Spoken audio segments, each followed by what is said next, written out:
wrong room. You might be in the wrong room. You picked the right day, but the wrong room. We love. And happy that you all are here. So I don't know what time it is. We're going to get started because we got enough people in here. Let's get this going so we can get out of here and get to Starbucks, right? Because the day ain't done. Cocktail service starts when? 5:30? Upstairs on the 16th floor. For those that missed that call. It is, I'm not joking, it's going down. So, what is it called? I forgot. See, it's late. But there's, and they tell you where the bathroom is. That one, they tell you where the bathroom is, the rules of the event. What's that called? Housekeeping. I don't know where that. Okay, housekeeping. So those books on your chairs, the cheat code guide, you're going to need that. I'm telling you. For the end of the presentation, there's going to be a contest. There's going to be an interactive activity, and that guide is going to guide you to win that black bag up there that was fresh but now looks crinkled like it's old. You know how you keep the gift bags from Christmas and stuff for the next year. So in that bag is about $300 worth of our material. We costed it out. So it's about $300 worth of material, and it's a $50 Visa gift card, courtesy of Walmart this morning. Okay? And as we begin, we did come down here all the way from San Diego on our own dime. So we're going to start off by passing the bucket. Anybody here ever been to church? We are passing it out. Anybody been to church before? You can, okay, all right, well then y'all know what to do. So we're going to pass this around. I'm joking. She like, She looked at me like, I would have went to the A highway. I would have went. I said, we're social. Hey, I'm a nonprofit now. Let's battle. Hey, I started a nonprofit in 2010. Nobody told me nonprofit means no money. But nonprofit, right? No, but seriously, I'm going to pass the bucket around. Put any jewelry you have. All right, all seriousness, we got to get going. Your business card. If you have a business card, then we're going to raffle off a $15 Starbucks gift card. One lucky business card. He like, damn, I got a digital one. Can I put my popple in here? No, you can't. My hi, hello. So pass that down. You can put money if you don't have your gift card. Write your name on a dollar bill. Write it on a piece of paper. No, hold on. A dollar bill. $1 bill. You gotta put it on 100. You gotta put it on 100. Whoever puts it on 100, they won already. We can only read the equitable. I can write it here. There you go. Only because you used the word equitable. You got my heart. My heart's full of equity. My name. Name, number, and where you work. We'll take that. And your email. Put your email too. Okay. Facebook, LinkedIn, Instagram. Put it on. All right. All jokes aside, time to get serious and boring. All right. The cheat code, empowering you to successfully complete probation and parole. A strategy for reducing youth recidivism. Y'all ready? Let's let's recycle, reduce. All right. Bam. Man, happy to be here with everybody. I am the co-author. I'm co-author of the cheat code. My name is Jonas Royster. Jonas like the brother, so don't call me Jones. Don't call me Jonah. My name is Jonas. You might say Jonas, but it's spelled with an A and an S, right? Armand and I, we came together for this book. We came together so that we could put some life and some real conversation to it. Something that I know he always talks about. We say it often. It's not a brilliant idea, right? But it's something that hasn't been there. A little bit about me, born and raised, I'm from San Diego, military kid, right? Pops was in the Navy, Moms was in the Marines, they met in Okinawa. Boom, they fly to San Diego, your boy is born, right? Your boy is born, I'm here on the scene, 1980, so I'm 44. But with that, that's all I ever had in my life. All I ever had was my parents, and I had I still have a younger brother, right? He's 4 years younger than me. But I didn't have a big family, right? I don't know my aunties, my cousins, my grannies. I don't know any of that. And just on a little backstory, you're going to hear a whole lot of want us, fun us, fit us, cut us, but that's the magic of me being here, right? Because me being me put me right here, and that's what my parents instilled in me, right? And so as I was growing up, I was still looking for that love, right? There was a weird story that I used to tell myself that my parents don't love me because I never met their parents. So I believed I wasn't loved.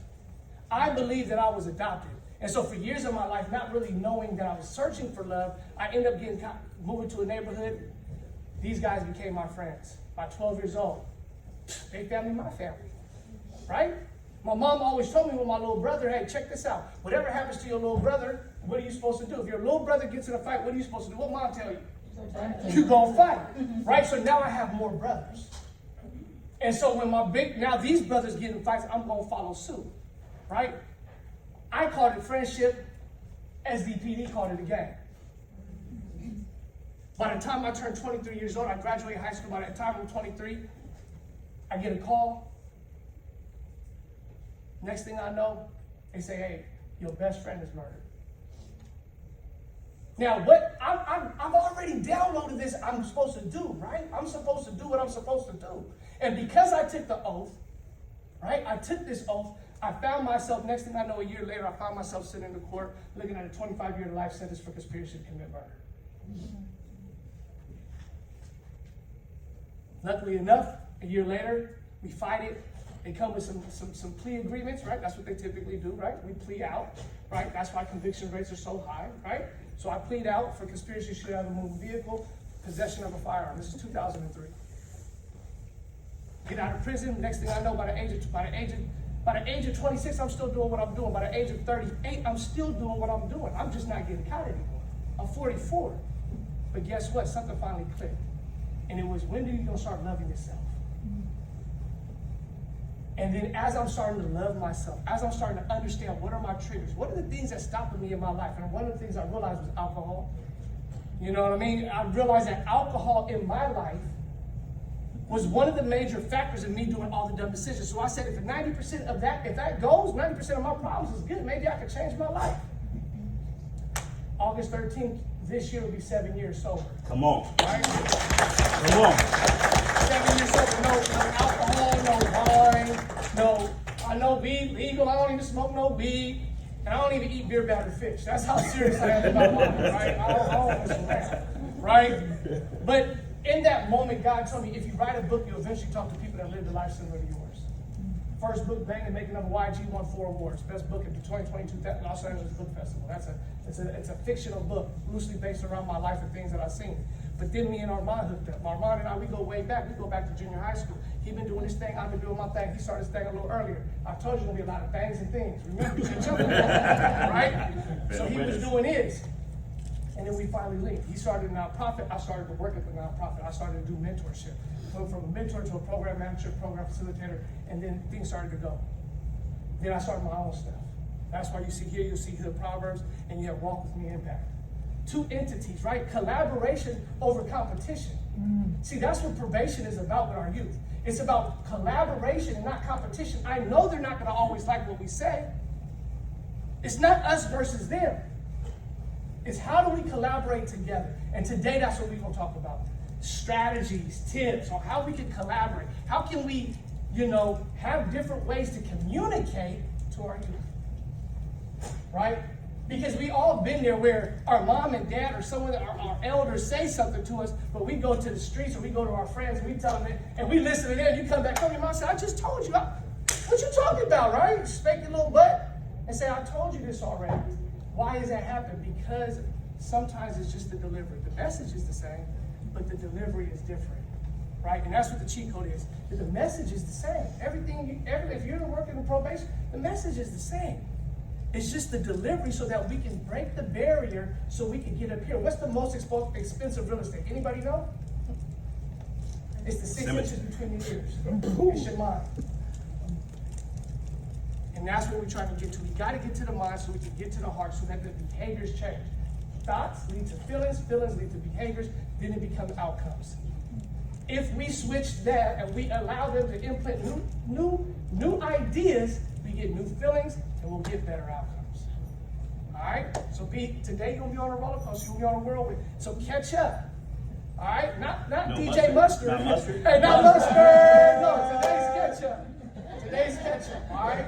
So we're going to get going, right? And we are going to move kind of fast as we get through these slides. We know we got less than an hour to deliver, and there's so much we could unpack that we're not going to. So please forgive the speed. If Bob had a baby, it's a boy. My name is Armand King. I'm from San Diego, California as well. Like you said, we met in junior high school.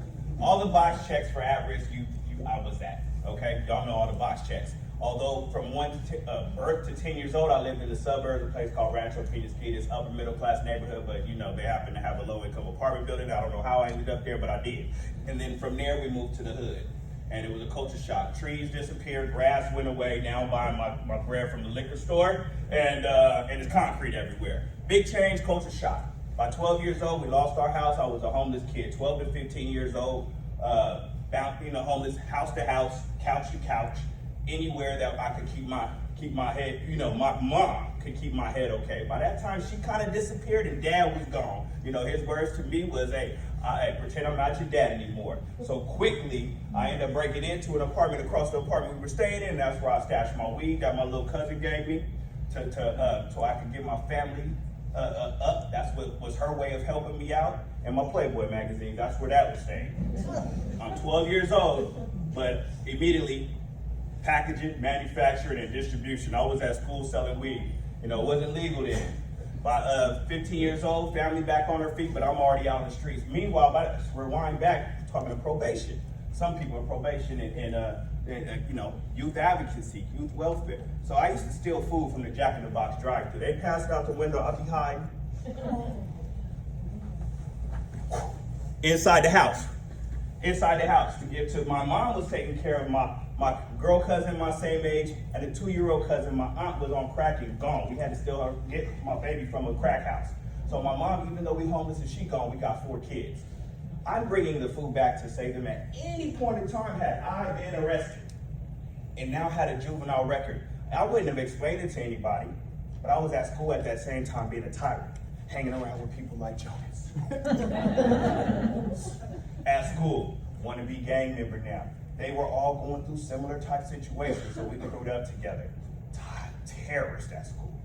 Our middle school was a prison yard. It's a school now, but at big time it was a prison yard. 15, 16, back on my feet, my new cool friends. Now, we created our own gang. At 8 of us. I was glad to get the facts first so we can get these slides. I added my best friends, I'm one of 4 that's still alive. All my friends have been killed. One died of a fentanyl overdose. My best friend, my brother, was murdered while I was in prison serving a 3-year bid for cannabis. I was caught with 10 pounds of weed. Somehow the feds said that's federal. They took me away, first time offender. I never touched juvenile, even though I was a juvenile. I'd done many things my whole life, but I didn't catch my bid until I was 21 years old, and I went feds. I've been in 9 institutions across the United States. They called it diesel therapy. Oklahoma, Tallahassee, USP Atlanta, Oregon, several spots through California. No priors. They were turning me into a monster.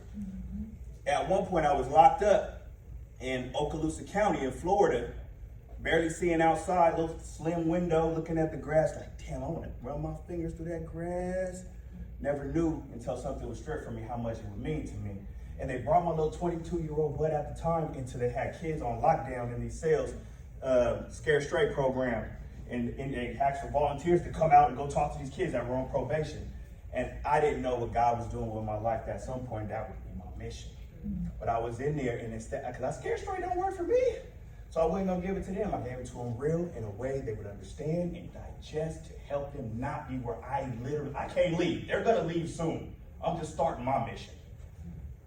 Anyway, 2010, that crew I started when I was 15, now expanded, there's 200 of them. I bring receipts with me. One of the co-founders is his brother in the back. We did this. There's 200 of these kids now following in our same footsteps. No father, lack of opportunities, lack of resources. We were their dads. When this came to my attention as an adult now, that's actually grown. I didn't lose my life like my friends did. I started a nonprofit. I turned that crew into a community-based organizations. And since that day, I've been on a mission, creating curriculum, programming for at-risk youth, young adults, most of which have been incarcerated on probation, parole. I'm a federal and state court expert. I've been in this hotel at least 10 times, working at the federal courthouse, hitting the stand, working. I was on the Board of State and Community Corrections, designed an adult reentry grant, put out over $200 million to reentry organizations in the state of California. I've been putting in work. Served on the Gang Intervention Prevention Commission in San Diego. I'm on the Mayor's Black Advisory Board right now. I've put in work. Okay. We're done there. Slight weight credentials, we kind of know what we're talking about. So this is the objectives of the cheat code, right? And like, as y'all, I know some of y'all have been skimming through it, right? And it's, like I said, it's in the language, right? It's about how do we talk to our youth, right? It's another tool for y'all, right? It's to help those that are working with the youth, that are probation officers, like here's somebody, I know I don't look like it. And so these are some 3 things, right? Supports probation officers with resources that complements their efforts. Listen, I know we all get tired of talking sometimes. It sounds like sometimes they don't even listen. Well, here goes a book. And if you don't think they're going to read it, you can take something out of it and have a conversation. Maybe that's part of a goal sheet. Then you have improves probation and parole compliance rates. How does that do that? Very easily. Because sometimes when they want to call you at night and they really feel like they need some help, they have no one to call to, and their mentor may not be picking up, now they got a mentor in a book. Right? Oh man, I wanted to cut my ankle bracelet off. You'll be able to, there goes some information. What should you do in this moment when you feel like saying, F it? What do you feel like? Right? And then also, it helps reduce recidivism by clear and practical guidance. Right? It has, in the back of the book, there's worksheets for individuals who may not be so tech savvy, right? You'll probably hear us say we're in the game of and, right? It's not either or, not just use your phone and use your timers and put everything. No, it's the game of and, right? Sometimes for me to retain information, I must write it down. I do. I don't know about anybody else, but I have to write it down before it goes on my phone. If it goes on my phone, it's a wrap, Jack. You know? So these are the objectives of the cheat code. Hey, check it out though. Hey, how am I supposed to succeed if I ain't got no money, I ain't got no job, shit, I ain't got a place to stay. But you telling me this is the way I need to go since I'm on probation? That don't make no damn sense. Like, it's like this. Proper preparation. You ever heard of the 5 Ps? No, I ain't never heard of it. Proper preparation prevents poor performance. So if you prepare properly, then you can get your life on what does that mean? You can get your life on the right track. Because I know you don't want to be on paperwork. I know you're tired of coming into my office and dealing with my attitude. Because I'm tired of dealing with you too. And my goal is to get you off of paperwork. But I need you to do it too, because I can't make you. And if you violate, I'm going to have to lock you back up. So proper preparation prevents a poor performance. Teach us how to make success plan before you're in survival mode. Because oftentimes, because they're not prepared, they don't have a plan. Now they're finding themselves in survival mode. I don't know where I'm gonna sleep tonight, so I'm gonna have to make this move. I have to hang out with this friend because honestly, I don't have a place to stay. Don't know if I'm gonna eat. I have to sell this whatever because I need a hotel room tonight. Because I don't have that family structure. That's why I'm in this situation in the first place. Right? So create a plan for success. Not just, we've heard of SMART goals and, but what am I going to do right now? Let's map it out. Let's work on this together. And here's some tools that you can use to help get your life on the right track. Because what are the man's goals, hierarchy of needs, food, clothing, shelter? If any one of those are met, I don't give a damn what you got to say to me. I'm going to survive. That's all I've been doing my whole life. All I've been doing since 12 was surviving. What you talking about right now? That's what I have to do. Man. So, if you don't create a plan, we're guaranteed to fall off when things go wrong. If I don't have a plan, any idea what I'm going to do, I'm guaranteed. That's plan. What you say? You fail to plan, you plan to fail? Real talk, right? Unique challenges faced by youth on probation and parole. Limited access to resources, don't even know they exist, but there's this organization, this CBO. I used to sell drugs on the organization's wall. I didn't know they was in here till I was grown. I'm like, y'all been there the whole time? Do you know what we used to do at your building? I promise you, I wish I was making it up. Family and community instability, lack of, stigma and labeling. Homies get out of juvenile hall, get out of custody, and they're not rejected. You got a clout now. And you stand on it because I've never had clout before. Trauma, behavioral health issues, complex legal requirements. Complex to me because I've never had structure. You're giving me structure. Only structure I know is incarceration. I might as well be back locked up. To combat these features, the cheat code experience include practical strategies, real life scenarios from people who've been there, done that, interactive exercises, and guidance on managing emotional challenges during reentry.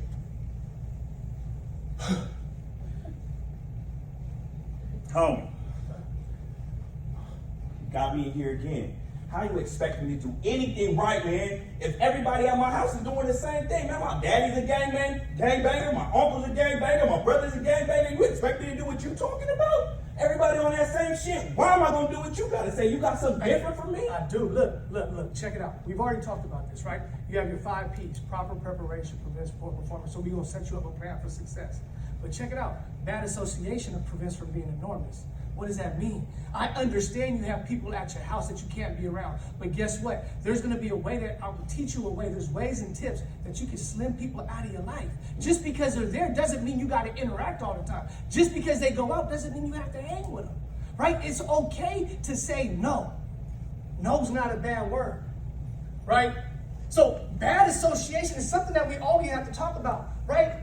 We understand that a lot of you, myself being included, that I don't listen all the time to what you say. I listen to see the things that you do, right? I'm going to mimic you, right? And so if we have these bad associations, we want to make sure that what are some steps and some tips that they don't, so that they're not following in that same footstep, right? And going down the same path. It helps identify toxic relationships. Who's toxic in your life? Is it family members? Is it your friends? Is it your cousin? Is it your brother? Is it your tia? Who is it, right? Who is it? Right? It's all about choosing the right company. Because when we choose the right company, guess what? We will start to have, once again, right? When we choose, that's a thought, right? Then it becomes a feeling, and we have a different behavior and a different action. Right? We have to slowly start to implement that every day, every day, every day. Right? Shows how to evaluate your circle. A lot of us right now, some of us can use that in our own life right now. Evaluate your circle. Is it a win-win situation? Meaning both of you guys are winning, or is it a win-lose? I win and you lose. Or is it a lose-win? I do everything you say, guess what? Because I don't know what I need to do and I'm always losing. Have them evaluated. What relationship is that? Is it a win-win relationship?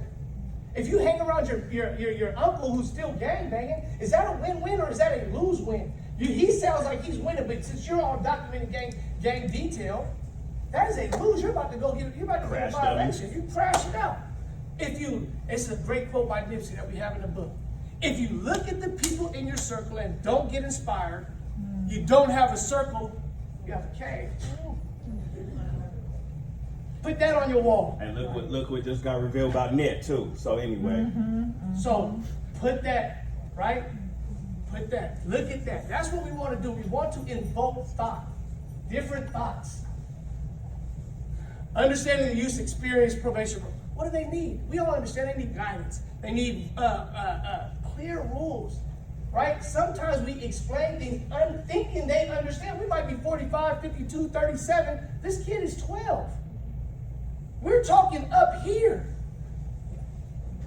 And guess what? You're like, do you understand me? They're like, I sure do. Same thing they do to their parents. And you like, what the? They're talking about like that. I just want to get out of here. They're just trying to get out of the meeting, right? And I understand some of us, we've been doing this stuff for so long, it gets old maybe. Maybe it gets repetitive. Maybe you're mad because your wife or your husband did something to you at work. Your kids ain't listened to you. They done slammed the door. You done poured coffee on your dress. Human. We have to understand that, right? And so then we have to slow it down, give them opportunities, right? There's no opportunities for growth and input. Check this out. If we have a youth and he's always getting a violation or catching new cases for fighting, what do you think he's good at? He's good at fighting, but what can we offer? Where's the opportunity? MMA classes, jiu-jitsu, boxing. Let's ask, hey, would you like to do that? Would you like to be is this what you really want to do? Why are you doing it? Because there is something behind the thing. But we good with where it's at. I don't want to go deeper. I don't have the time to go deeper. I already went deeper because guess what? I knew your uncle that came in a long time ago. That was you know what? What the keynote say? Family, almost like family prejudice, right? Oh, there goes the Walkers again. They ain't gonna know no better. Think about that. Think about what we do, right? And these are some of the barriers, right? Challenges. We talked about it. We all know the barriers. We have to start looking a little deeper than the surface. Just dig a little deeper. Go a little deeper. All right, he's graffitiing. What is that? Oh, you like art. You like graphic arts. Hey, you know what? Hey, have you looked at this YouTube page? Oh, have you decided to do this? Are you a content creator? Right? Let's start. You talk a whole lot. You sure you don't need a podcast? Right? There's things that need to be going on that we now, but guess what? These are true goals. Do you want me to tell you what true SMART goals is great, but it was invented for management so they can get out tasks to the employees. A true goal, that's what I learned, what I use is from Jim Rohn. He said goals are something that should motivate you, inspire you, and give you the desire to go somewhere. What is it that you want to do? Where do you want to live? What do you want to have? What do you want to be? What do you want to see? Not, hey, here's a smart goal. Well, be at the office at 5 p.m. You do that for, come on, man. Does that sound exciting? Who would do that? Nah, nobody. We're not. So let's start thinking a little bit bigger, broader. Hey, and shouts out to all y'all, because unfortunately you are like the parent in a lot of situations. And you shouldn't have to be, but you are. And you taking on that. You are. The parent, the caregiver, and sometimes you're getting the backlash from what they would have gave their parent that's not there. Thank you. So, meet the Harringtons. Sounds like a good talk show, but it is not. It's even better. So the Harringtons that are here, right? Retired Chief Deputy Warden with 30 years plus at CDCR, serving in leadership roles across 7 correctional facilities. Extensive experience working directly with incarcerated individuals, including women in high-risk population. Subject matter expert in reentry programming and training development for justice-involved individuals. That's Robin. That's Robin. And then there's Ray. Like Retired Associate Warden with 28 years at CDCR, 28 years at CDCR, including roles as Special Assistant to the Undersecretary and Director, served as American Correctional Association's liaison for the state of California, working closely with state and federal agencies. From 2015 to 23, mentored incarcerated individuals for pre-release employment and successful reentry with CalPIA. PIA, California PIA. So I have a question for y'all, since y'all got a little bit of expertise, right? Just a few decades. In your professional experience, how critical is it for incarcerated individuals to receive pre-release education to prepare them for society? All right, I'll go first. Good afternoon, everyone. As Armand and Jonas both introduced us, we are very, very happy to be here. We are excited that this platform even exists. In my I have 39 years with corrections and rehabilitation. And as of just like last week, I was inside dealing with mainly the female incarcerated population. That is, I consider that my niche. Getting them prepared to come home. Because as we know, especially in today's day, 90% of the people who are incarcerated are coming home. I mean, those that actually used to have life and life without, they are now getting dates. They are now coming home. And I used to tell my counselor, come into a neighborhood near you, you better get us some training, you better get them some program, you better get them some, right? Because we're all part of this community. And so it's really important to have those pre-release education. And I just had a couple notes. Not only is it critical, it is essential for their success to re-enter in the community. It is essential to have pre-release education, because remember, there's a whole lot of things that's happening inside the institution, if you know. And so for everything that's going bad, we need to give them some good stuff. We need to make sure that they understand that when you come out, society expects certain things of you. You need to be prepared through your education, through your relationships with your folks. You need to understand how to get and access those resources. We talk about resources, but it can't stop in the institution. We can only tell you so much. And so it's important that probation and parole, or whomever, whatever the service that they have to continue on, the continuum of information is going out to those that's on probation or parole. And so it's important for them to know where to go, who to see, when to see them, and how they have access to those resources. Because again, I can tell you all day long in the institution, oh, you're gonna have to go to a one-stop. I know that's probably outdated. You're gonna have to go to a program that's gonna get you hooked up with a job. But it doesn't really translate until you get out. So I'm educating you, putting you on point. So it's up to your probation officer and your parole to continue to offer those services. To say, hey, let me just tell you, I know that you were in education. there's a school that's right here, and we do give them a continuum of education or documents that say these are available, but it's only as good as the paperwork, unless you have somebody back and supporting you, saying, hey, down the street, around the corner, we have set up the Salvation Army, or we have set up some programs that you can continue on with that education. Be the support, right?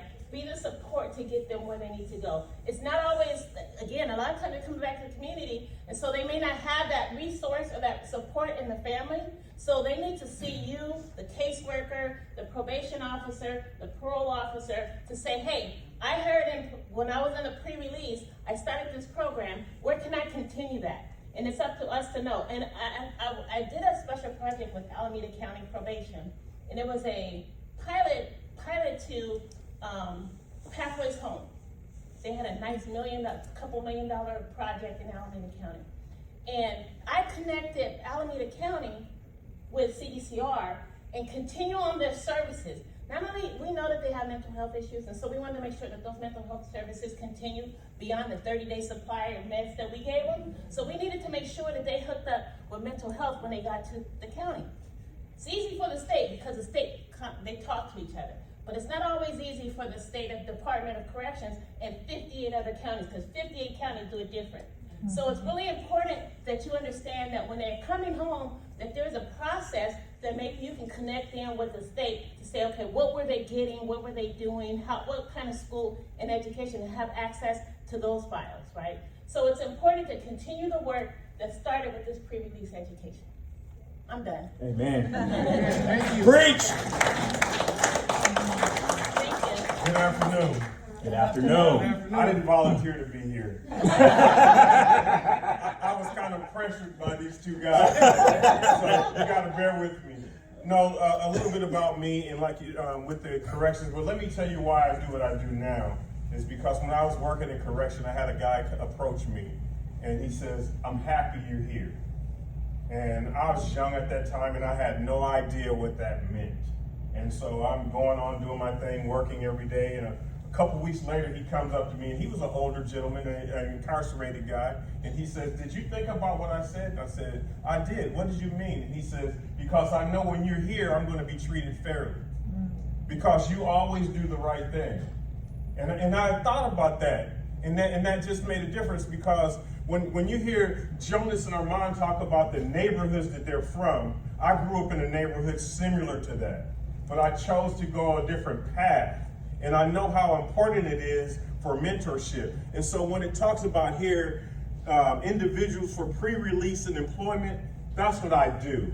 That's what I love to do, because as much as we need prisons and jails, it's a horrible place to be. So that's the picture that I paint. So let's talk about, when we talk about debt to society. Most guys, when they come in and they serve their time, they're like, okay, I've served my 12 years, I've served my 1 year, I've paid my debt to society, it's all good. Wrong. As soon as you go home, you're not treated right. As soon as you go home, your family is making sure, when you're at a family dinner, they're making sure you go to the bathroom and back to the dinner table. Because if you veer off, they're looking at you. Because you've never stole anything in your life, but they're watching you just because you were incarcerated. So the one thing that I train guys in is being humble. Humility is key. Because if I'm humble and I start to love on you and I start to be obedient to what the law says, and I'm showing up to work every day, now you're going to be an advocate for me. You're going to talk about this guy is not the same guy. But again, we expect the society to change because we've served our time. And then we also teach guys about pro-social change. What's going on in the community now? They think that they know because they've been on the phone, and they're talking with relatives and things like that, but when they go home, it's totally different.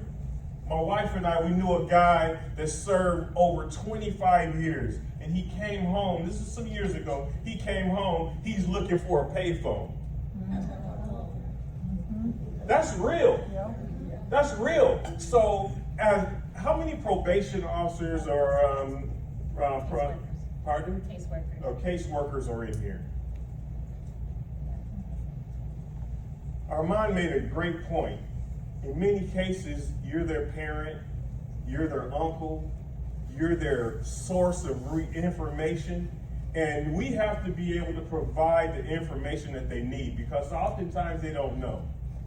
They'll go home and they'll assume that they can just go right into it because they have these skills. So CalPIA is California Prison Industry Authority.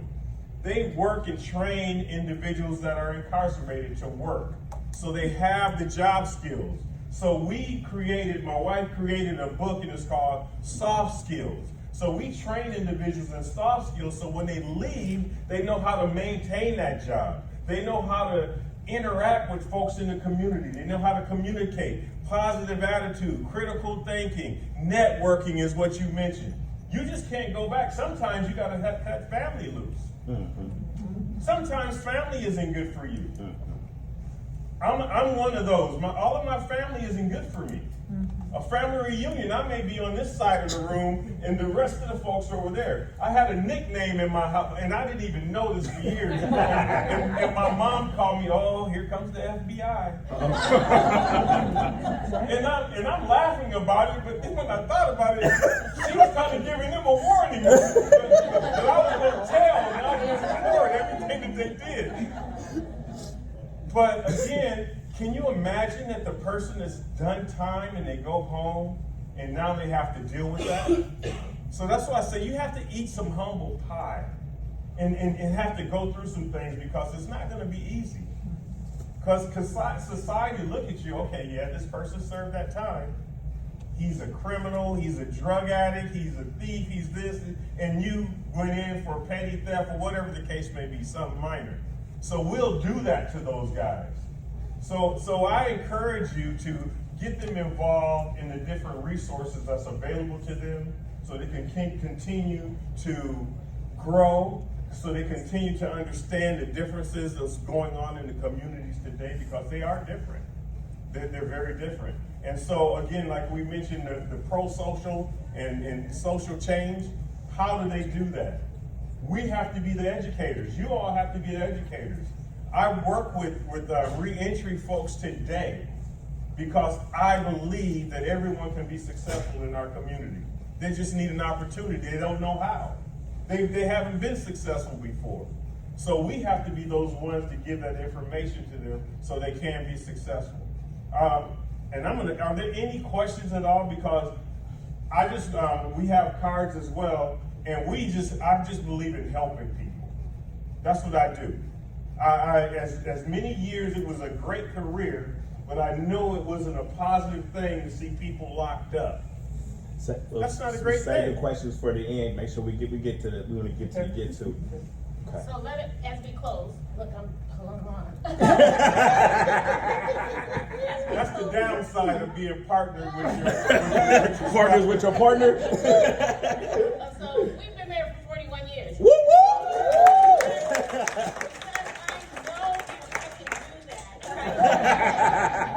So I just wanted to end on one thing on the five Ps. Five Ps. Proper preparation prevents poor performance. That's in everything we do. Everybody. So everybody. So I thank you guys for those nuggets, because that's something that we always incorporate, but we wanted to make sure that none of us are successful if we don't practice, if we don't plan, if we don't get out there and do it. So that's all I wanted to say. You good? I promise you I'm good. That's been in our house forever. So Thank you. Thank you. Thank you.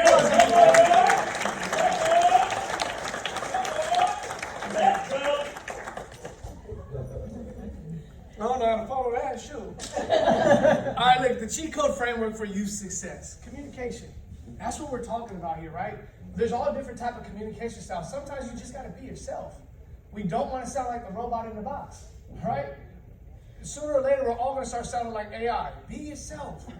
Remember, the magic of why we do what we do and who we are is us being us. Me being here is the reason why I'm able to stand here in front of you today. All right? Help and resources. We talked about it. Identify. Go a little deeper. Go a little deeper. Ask that extra question. Right? When you're at the house, maybe something pops up in your mind. Take a note, put it in your phone, and then when you go back, say, let me see if this works. Let me see if this works. Let me try something just a little bit outside the box. I've been doing this for 13 years. I know it all. Do we really? Do we really? Especially if you see the same kid over and over, how good are we really doing? Right? But we got to continue. And we always will, but let's not get jaded in our attempts. Right? That's easy to do. Right? Engagement. Strategies to keep youth engaged in positive activities, educational programs. Right? Find out what it is that they really like. Now we have so many different ways to learn. I understand there's education in the schools. Yes, I'm in the game of and there's other resources online. I'm a self-taught dude. I'm gonna keep it 100. I am the guy that is buying all the self-development courses online. I'm getting all the modules. I learned how to write my book that way. I learned how to do wholesale real estate that way. I learned how to create an online course that way. I learned because that was the way I can learn. So it's not, or this is the only way. What else? Right? There's so much information now. We can give so many different opportunities, different opinions, different things that people can look at. If you're given the same resource you did 5 years ago, that's probably going to be a resource. We need to upgrade them. We need to upgrade them. How to encourage youth to avoid negative influence and environments is by having these real conversations. One thing, right, people say, Jonas, how are you able to engage people and build rapport so quickly? Because I'm going to share you my life. And I'm going to let you know. I'm going to be open. And believe me, when we're dealing with youth got their bullshit meter is very high. Like, oh yeah, you BSing me. Right? And so sometimes to build rapport quickly, and you get to do what you want. But be honest. Here's an exercise, right? We're not going to do it right now. But when you get home or you're on your way, if you've flown or whatever the case, you're back in your room, write down why you do what you do. And don't give me the lip service. Like really, take 5 minutes and just write, what's the story behind you, why you became a probation officer? What is that real story? Oh, well, because guess what? At 3 years old, I remember when my uncle got locked up and then his probation officer wasn't there. And they said he always told me if his probation officer really cared about him and gave him resources, he wouldn't be doing this 25 years life sentence. And I told myself I'd never let no one else be like my uncle, so I'm going to be that good probation officer. Now tell that to some youth. This is why I do it. That's communication. That's connection. Connect before you correct. Connect before you correct. Collaborate before you're collaborating. Here goes my story. Facts tell, stories sell. I learned that in one of those marketing things, right? Facts tell, right? All this information is good. Are you going to retain none of it? Probably not as much, but guess what you're going to retain? Is that story I just told you. Tell the story. Tell the story of your life and why you do what you do. And see how much more connection you start to get. All right? You already know. I'm so tired of this shit. The rules are way too much. You want me jumping out of hoops? I gotta go over here. You know what? You told me to go check in. You said there's a resource down the street. Do you know I gotta hop on a bus? I gotta hop on a bus. I gotta drive through that territory. That's enemy goes over there. So now what you trying to tell me? What are you trying to tell me to do? You know what I mean? Like if you're a documented gang member, and if you get caught up, well, dude, you just told me to go to the resource that's over on the other side of town. And you threatened to lock me up. I'm tired of this, dude. Well, you have choices, right? And I understand that you've grown up in a life with no choices. I understand that your choices that you have might have been eat shit or eat trash, and you felt like there was no out for you. I understand that, but I'm your resource. I know you might not believe that. I know you see this badge. I know you're in this office, and you might not believe that my heart really cares, but I do. I'm not here for no reason. So whether you take this right now or not, I'm not going anywhere. I just need you to comply with these rules. I hate rules too. Look, I came into work today with a bunch of rules. I do not like them either, but I'm free. You got 2.5 more years to get off of paperwork. Let's do that first. Then you go break all the rules and you know where you can end up. And do you want to be there? Do you want to be, has your life gone again? I don't want to hear that. Look, if you need resources, I'm going to provide what I can. If these aren't good enough, come back to me. We will work together. I promise you will see that in my actions. We will line up a plan for you. I will reach out to community. I got organizations ready for you to work with also on top of me. Because the don't knows won't know. So I'm going to make sure you know. right? Stress is asking questions and knowing your stipulations to avoid technical violations. Sometimes people violate not knowing. I couldn't really be with my cousin. He was a documented gang member, but I grew up with him. Oh, this is my best friend. We've known each other our whole life. I didn't know that I could not be. I didn't know she had drugs in her purse. And then we got pulled over and I'm a fourth waiver. I didn't know she was documented. I didn't know I was documented until I got arrested. What we all documented? Oh, it's not that easy to get documented. Staying off the streets and stay focused. The more, and educating them on that. Like, the more I know, Idle Time Sales Workshop, everybody's heard that. It's real. The more occupied my time is, the less I have time to get swayed by the homie to go do something. Even to go to this party I shouldn't be at, because now I'm going to drink when I just hit this weed, I'm going to take this nice and then pass this P test. No. Or now I'm afraid I'm not going to pass that P test, or I'm going to take a harder drug because they get out of my system faster, and I'll be ready for that Monday call when they say my number. Give practical strategies to avoid being in risky situations that lead to violations. Excuses. This is me. I'm gonna read this to myself. Y'all pay attention if you want to. Excuses only sound good to the one who's saying it. Come on. The framework, though, action plan. Working with you to create realistic action plans that include short and long-term goals. SMART goals, cool. True goals, yes. What's your 1 year, 3 year plan? I don't know. I'm trying to survive Monday. What's your Monday plan? Let's get through Monday. Okay, go. Okay. Now let's get through Thursday. All right, cool. Let's get past this weekend. Time management, helping youth manage their responsibilities, including appointments, school, and probation requirements. Is there anything being handed to them, be it on an app? They might not have a phone. Is there a document where I can write out where I need to be? Something I can keep. Something I can keep with me, because I forgot. Look, like he said, I just finished going through 3 neighborhoods where I almost lost my life. I don't know where I'm gonna sleep tonight. I'm hungry, not telling the homies. I'm going through all these scenarios. Just got all these different things. Sorry, I forgot I need to be here at 10:05, not 10:13.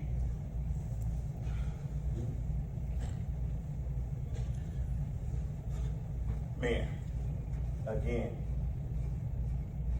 sorry. It is just like this. It's the reality. And people got no parents out there, or poor parenting, or foster care, or group home, or I've been going.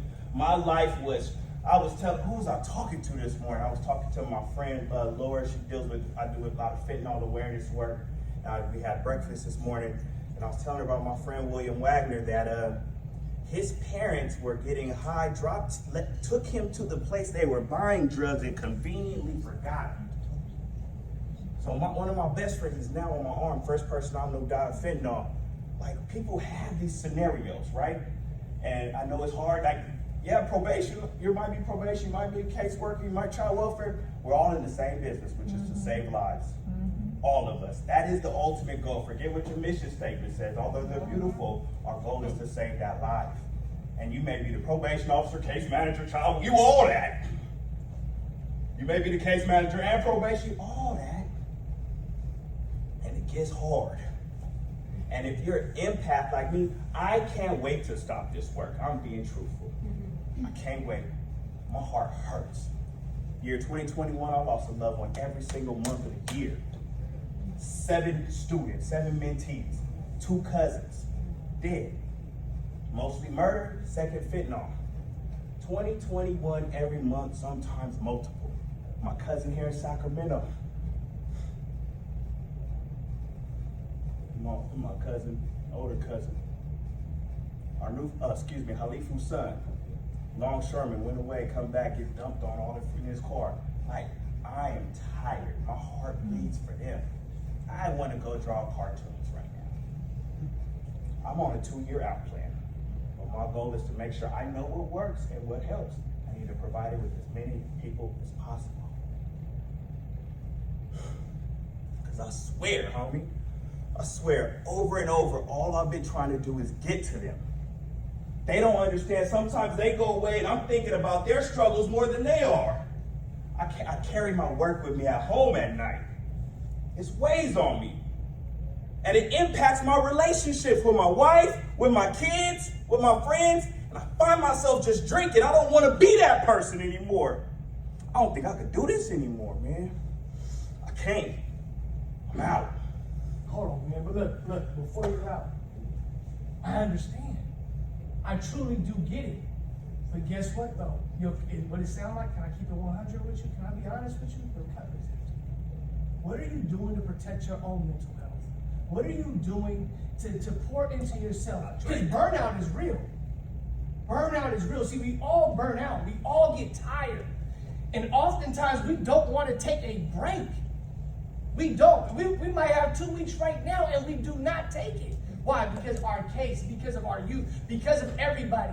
But guess what? If no one motivates and no one saves the Savior, what's gonna happen? We are gonna drown. And then we're gonna have out that scenario right there. Most of us have probably already said it. If we ain't said it to somebody, we've said it to ourselves. Like, man, I can't do this no more. I can't. We have to take time for ourselves. And we've all heard it. Sometimes some people can do meditation. Some people may go to church. Some people may need to go on a vacation, a run, a walk. Get in nature. Get in nature. Just take a moment to yourself. And some of you be like, Jonas, I can't do it. Well, guess what? It's a choice that you're making to say that you can't. Because we all got choices in here. You made a choice to come into this room today. It's a choice. It might take some planning, but you need to, what we must do is start to love ourselves as much as we love everybody else. Because we put everybody else's life on the front burner of the stove, and ours is on the back getting cold. You heat it all up. Here you go, here you go. And then when it's time to look at your food, your life, you're like, Sometimes we've got to be loyal to ourselves. Just move that over, that food is cooked, and put your life, put your mental health, put it on the front burner, turn that up a little bit. Do for yourself what you would do for others. All right? Increase compliance rates, right? CBT programs have been shown to reduce suicide about 20 to 30%. That's what we talk about. In all this, right? We said it. What we think about it. If someone was to be really disrespectful to any of us right now and call us out of our name, there's going to be a thought. Okay? And depending on that thought, it's going to generate some kind of emotion. Anger, sadness, whatever it may be. And then you now have a choice to behave a certain way. A lot of our youth, a lot of people that we help, they choose, right? We've been told to react, right? Because if you're in these streets, guess what happens? If you don't react, you'll be taken advantage of, right? And so we similarly do that. My mom, she's a road ranger, so my mom, she be flipping out on everybody. So when it cuts her off, her thought is, I hate these people. Her next feeling is anger, and she's flipping everybody to bird and honking the horn, you know? But we also have to think about that, right? So CBT is really critical. Enhance officer-youth relationship. Structured guidelines foster better relationships and effective supervision. Let's get it narrow, right? And narrow and easy. Let's not give them a 5-page, thesis on why you, no, just be looking. These are the things that will help you successfully complete and do the things that need to be done. Like you said, you have 2.5 years. How do we get from day, how do we just handle today so that each day, small steps equals great distances, we get to 2.5 years, right? Improve employment outcomes. Individuals are 25% more likely to maintain employment with CBT programs, with pre-release, right? When we have these conversations, think about that. Why? Because I'm not at work flashing on anybody. I'm not at work taking things out of context. So it gives the kids, it gives adults, it gives us all opportunity to think. Time check. Oh, time check. Time check. 143. 143. Let me move because I want to get to the money bag. Yes. Okay. So I think y'all got enough. Y'all have been in this thing. This is going on second day. These are two of my. I threw this in here because I realized we were at a data conference. I didn't know that. I thought we was coming to talk to a bunch of probation folks. I got here. I saw the hova. I saw that because they sent me 33 emails, and I finally opened one. And I said, oh shit. There is 53 data, and I'm the only probation. I said, maybe they chose wrong. We weren't supposed to be here. I swear for God. So I said, okay, let me get to the office over here, and I threw in this sheet. Real life case studies. Because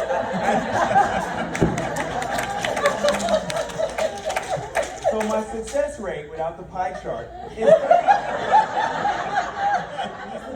33.7% success. I don't know.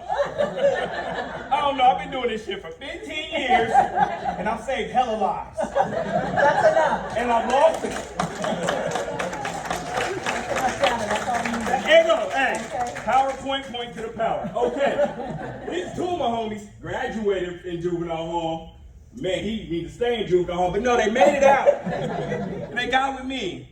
And we just heard him yesterday. I can't lie. He's in the one of the worst elementary schools in San Diego. He called me on accident yesterday. I put him on speakerphone. I'm no lie. He telling the homie the story about these little kids. He cussing it. These little, because they in there. They're bad. But none of that, he's there. They wouldn't have had him, lived experience, and even though he mad at them little 6-year-olds. He mad at them. I went to that school. I don't want to go in and do the direct service no more. I'm over it. But I went one day a couple weeks ago. There was a little boy. He must have been 7. He had an all blue rag jumpsuit on. Like, he didn't buy his own clothes. Right. His parents bought that. He's getting bred to be what he's about to be, and he gonna end up in somebody's case file. He's 7. Unfortunately, but real case studies, wonderful. They're teaching, they're mentoring. I just brought him to Pennsylvania with me, educating educators. Amazing individual. Anyway, there goes my data. So you can say I complied. Probation, I complied with my deliverables. Now let's get some money! Okay, ready for the rules? You ready? Baby is a boy. All right, so we're gonna set a timer. I'll tell you the rules first, and then we're gonna get into it. You're gonna have 5 minutes to pick up that guy. For those that sat in the back and just didn't want to sit in the front row, ha ha ha. You can get a book. There's other empty things.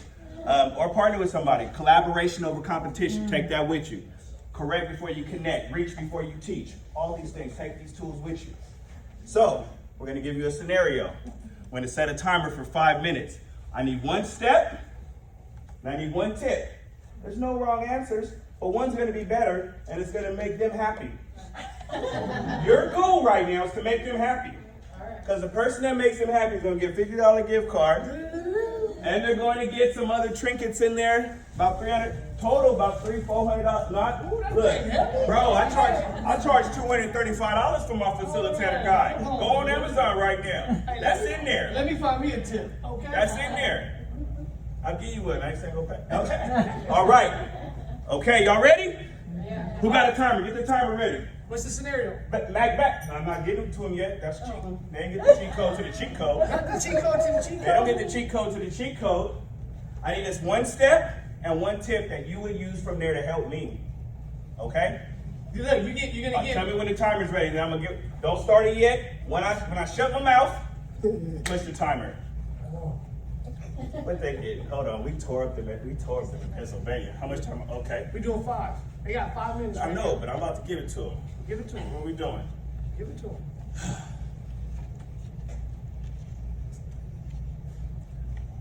All my favorite people in the world are going to this party. All my homeboys who would die for me.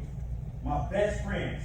And they want me to go with them. They might have problems at this place. If I don't go with them, they're going to retaliate against me. They're going to hurt me. I have no choice. And I can't even tell them that. I have no choice.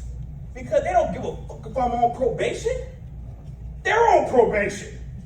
And if I don't go to that party and something happens to them, I'm going to feel bad. And I'm going to get retaliated against.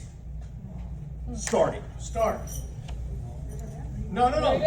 Write it. These are your books. 5 minutes. These are your books. Underline it. Do whatever you want. You're going to have 5 minutes. I'm gonna give you started a the little more timer? time. You get 5 minutes. And after 5 minutes, you will come up and share.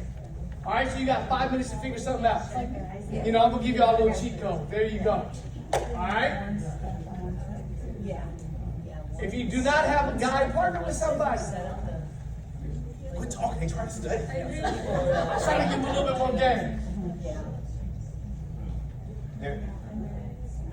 extra because some of my folks in the back. There's another one up here. Hold on to your answer. When the 5-minute timer goes up, Who needs the book? then we're gonna raise our hand and say, and then Who needs the book? They can have them. That's how you can tell who doesn't work. You see who making it happen. Okay, get my sugar right. So you're gonna be happy with mine, right? We're not sharing it. I know, look, that's what I was gonna say. Give me them. I'm not sure about a Honda. Oh man, okay, I was gonna say be quiet, but life's full of distractions. If you can't concentrate here, how you gonna concentrate in your friend? 5 minutes, let's go. This is your guide. Write it and take notes. Underline. Communicate. Well, I mean, remember, collaborate over competition, right? What? So Quit what y'all distracting y'all them. can split the money down Quit the middle. distracting them. The streets are distracted. Hey. Quit distracting them. Because life is not Go. as distracted as us. Quit distracting them. Say no. I don't care. Just one. Not chased up. Big homie said, better move your butt. I'm up. He taking a picture. Come on! Hold on. Oh, what you doing, man? I thought it was done. I didn't know he had angles. There we go. Brapa! That's the longest 5 minutes I've never seen. know, hey. Get that buzzing on top in. Let's go. Chick take pigs. Hey. Let's go. Let's go.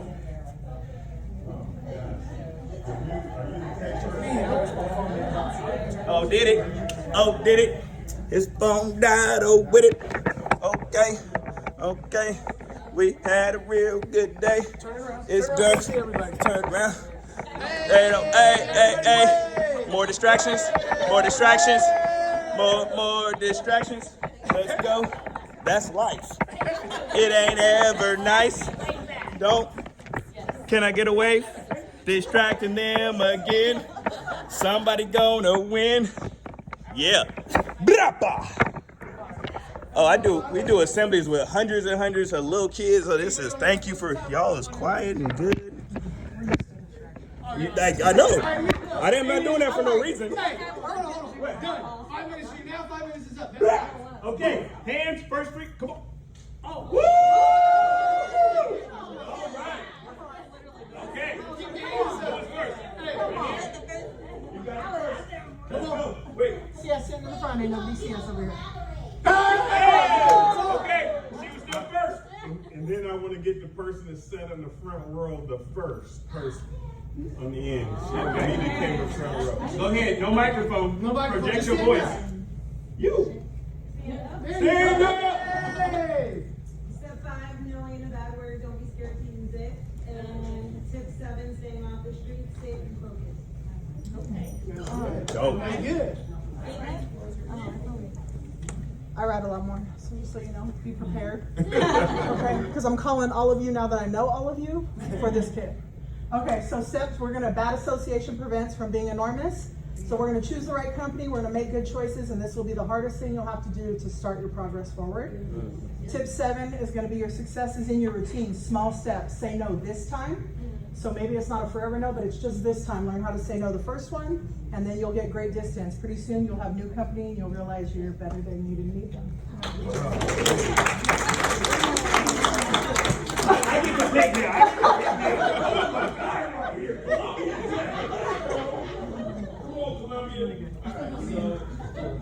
We had tip 3, choose wisely. You know, advises them, like, hey, we cannot just think about our feelings and what we want. It's about consequences, what's going to come after. So choose wisely. That's good. That's good. So did you take that? Oh, go ahead. Go ahead. You got Okay. it. So, I thought that 2 of the steps kind of worked hand in hand. Okay. Sorry. So, step 5, no isn't a bad word. And then also, your success is in your routine. So, if you're staying in that routine, you're saying no to the things that are going to take you off path. I thought those worked very well hand in hand. So, just stick to your routine because you're going to get to the place you need to be. And then tip 3 is choosing the right company. So you wanna be surrounded by the people that are gonna motivate you to keep going forward and not take you off that path. Good job. I was gonna jump in because I have the exact same as her. I have step 7, success in the routine, and step 3, choosing the right company. I've got a kid right now he's gonna be released tomorrow, and I'm here. So he wants to go on a cruise in September, but you can't leave the country if you're on juvenile probation.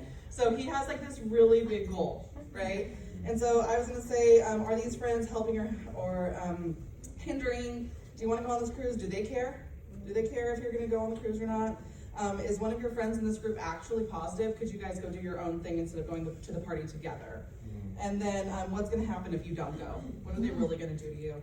And then about the routine, how is it gonna mess up tomorrow? He wants to go to the gym in the mornings. Are you gonna be able to go to the gym if you're going out to this party late at night? So I'm trying to get that kid and say the one positive kid, hey, do you wanna go to the gym with me tomorrow instead of going to this thing? Heard. Go ahead. Yeah, it is. I was with everybody, and then I just quickly changed my mind. As you can. Come Yeah, on. there you go. We ain't cereal. Proper preparation prevents poor performance. There you go. Only before you leave my office, we're gonna prepare for future scenarios so that you're prepared before you even endure it. And so then,